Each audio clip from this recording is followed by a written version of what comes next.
We back with another one. It's Motor City Sports Talk. Once again, talking some Detroit Lions. Is heating up, getting closer to training camp.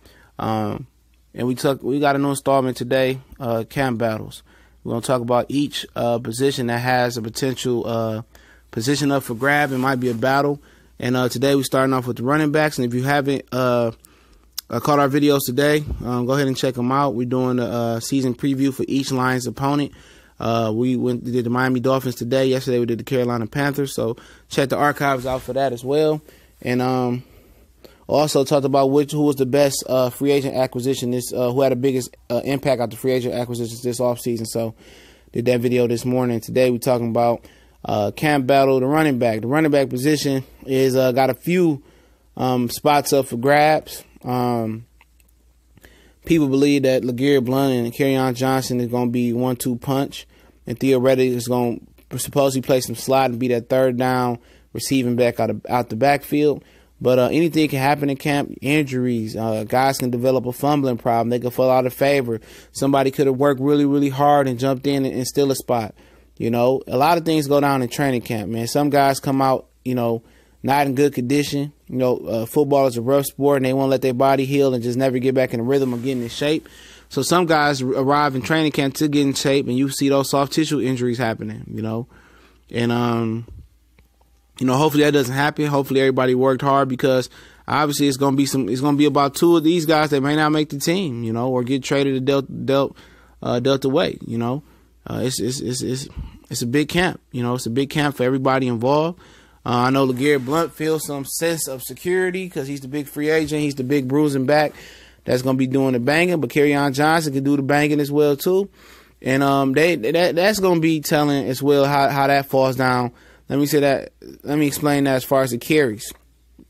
They say they don't want to overuse Kerryon Johnson like he was used in high school. They want to use him as a slashing type of running back and use LeGarrette Blount as the boulder. And that can be all fun and games, and then that can go right along with the script.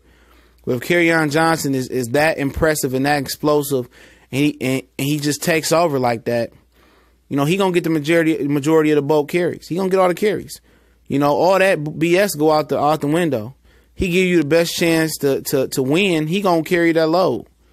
And will LeGarrette Blount, like I say on this channel, be a situational rusher? Yeah. LeGarrette Blount has never been in NFL a workhorse back. He's always had a compadre to run with, and that's good for him. He don't have that much wear and tear on his body. And he's a very big athletic guy. But ultimately, I think, if Johnson does well in camp and don't have no hiccups, no injuries, and Blount does well in camp and don't have no hiccups and no injuries, I think they're going to be the 1-2 punch, most definitely. And then the next, I don't think it's a battle between those guys unless, in my opinion, Kerryon Johnson goes and just rips it away. He just goes ahead and he's just so impressive in camp and preseason and carries on to the regular season.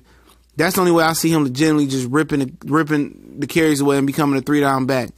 Other than that, I think they're going to share the load, or Kerryon Johnson don't do that good in camp or get injured, and theoretic slides up in there and be the finesse back while Blount is the power back. See, if Blount don't do well or get injured, God willing he don't, and everybody's healthy through camp, and he does well in camp, which he should if he's healthy, he should be that guy. But if he doesn't do well, then look for Kerryon Johnson to be the banker. He's the only back on here besides Zach Zenner, and I think he's more powerful than Zach Zenner if you watch him in Auburn, that can carry the short yardage back. And if he's the short yardage back, he gonna be the full-time back and theoretically be his running mate. But then when you get past that, which we all can believe that, and we all think that Kerryon Johnson and Blount will complement each other, to the third down back. Everybody believe that theoretically is going to be the third down or the receiving back out the backfield. Kerryon Johnson can receive the ball as well, but they're going to give Reddick his touches. And, he's set to play a little bit of slot receiver this year. He can play in the backfield with Reddick with Blount and Kerryon Johnson. That can happen. But, Ameer Abdullah, and he ain't coming to lay down either. That's his competition for that receiving back job. Ameer Abdullah ain't come to lay down, man. Ameer Abdullah said, "Mama ain't raised no hoe." He ain't come just to lay down unless he's just really in his feelings about being here. At the end of the day, you want to play, he going to compete. And if he work hard in the offseason and really dedicated himself to the offseason and the grind and come and be better, you never know. He might crack the rotation. If Johnson have a bad camp and he outwork Reddick, he could be the number 2 back. It's possible for Ameer Abdullah. This is a new coaching staff. He get a fresh start, but he battling with Theo Reddick, not only for a roster spot for himself, not Theo Reddick, he ain't on the chopping block, but he battling with Theo Reddick for the receiving running back job, for the Gidgey Gadgety running back job. And Ameer Abdullah can catch the ball at the backfield. He quick. He ain't as fast, long, as some of the other backs in the league, but he quick. And him and Theo is gonna have at it. He not gonna just lay down for Theo Reddick. They feel the people who drafted Ameer Abdullah, Martin Mayhew and Tylan Watt, felt like he better than Theo Reddick. I believe some of the Detroit Lions coach Brass here believe he got the potential to be better than Theo Reddick. They believe he a little bit more shifty, a little bit more fast, long speed. They feel that way. But he fumbles, he inconsistent, he don't hit the hole, he want to bounce everything to the outside. And with a new offensive line coach, a new offensive line rebuild, and with a running game coordinator, don't be surprised if Ameer Abdullah opens some eyes in camp. Don't be surprised if he could pass Theo Reddick on his depth chart. And don't be surprised if he gets some bulk carries if Kerryon Johnson, LeGarrette Blount get injured or don't do well. Don't be surprised, but not only is he competing with Theo Reddick and competing with Blount and competing with Kerryon Johnson for a major role in this running back by committee, we predict Lions backfield. Okay, he's competing for a fucking roster spot at this point. Excuse me, I like to keep it PG-13, but he's competing for a roster spot with Dwayne Washington and Zach Zenner. You know what? And you look at it, the only thing he really got over Zach Zenner is the fact that he's a kick returner. He probably make a little bit more money than Zach, I'm not sure. But he can return kicks, and with Dwayne Washington can return kicks as well, too. Tion Green, I believe he should have made the roster over Zach Zenner, but that's a story for another day. I would have picked him over a couple of these running backs left, but hey, it is what it is. The Lions like the potential of Dwayne Washington. They like his size. They like his kick return ability. So, in theory, the Lions may carry 4 running backs. And maybe a fullback because the other fullback got injured. I'm not sure if he tore his ACL or what happened. But in theory, the Lions may only carry 4 running backs. So Ameer Abdullah, while he might be battling to get bulk carries or he might be battling to be the third down receiving back with Theo Reddick, he's also battling for a job. He also battling for a roster spot. Maybe he don't want to make the team. Maybe he have a bad camp so they can cut him. He go play where he want to play at. Because he sounded after the season, which we did videos on it, like he didn't want to be here on the I Am podcast with Michael Rappaport. He sounded like he wanted a new start. But you are getting new starts with a new coaching staff. You know what I'm saying? But maybe he just wanted new scenery and tired of being in Detroit and tired of all the fans' backlash when he fumbled and he ain't what we thought he was. People was comparing him to Barry. I know he wasn't Barry because he didn't have that long speed, but he competing with a roster spot versus Zach Zenner, Dwayne Washington. He way more talented than both of them, But if you get the fumbling in the camp, fumbling in the preseason, or he just don't want to be here, he ain't gonna make the cut.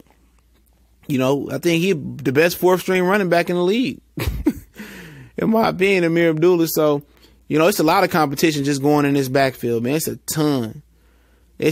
We don't know who's going to get the majority of the carries, but when the Patriots, Matt Patricia, the Patriots, Burkhead got some good carries. Deion Lewis got a lot of good carries. I mean, they both worked good. And, so maybe the Lions are looking at something like that. They said they didn't want to overuse Kerryon Johnson like he was in college, but if the dude is the goods and you need him, and I'm pretty sure Arbin said that you need him. But like I said, I don't remember Blount ever carrying the load for any team, but he was always a complimentary back. So they're going to complement each other. And like I said, it's a lot of competition. It's roster spots on the line. Dwayne Washington can go to the practice squad. He can get cut. Zach Zenner can get cut. Ameer Abdullah can get cut. You never know what happened, but it's good to have depth because injuries happen. And everybody on this team is familiar. 4 of these running backs, in my opinion, is familiar with this organization. Reddick, Zenner, Abdullah, and Washington. They've been here multiple years, so it's nice to see. And hopefully, we got a healthy backfield. But that was camp battles right there. It's Installment 1. We're gonna get to another one sometime this week, probably tomorrow. And then we spread them out. Look forward. I hope you guys are looking forward to the next draft blast, which I'm gonna do Sunday. I'm not sure which year draft year I'm gonna do, But a draft blast is when we, go back and review an old Lions draft, get into some fantasy talk as we get closer to the season. And we're going to do big things. Don't forget to share the video, share on Facebook, Instagram, Twitter, everywhere with your mom and daddy, sister. Share the Lions video. Anybody that loves Detroit talk, sports talk. And don't forget to subscribe, hit the bell icon so you know we drop that heat. We out.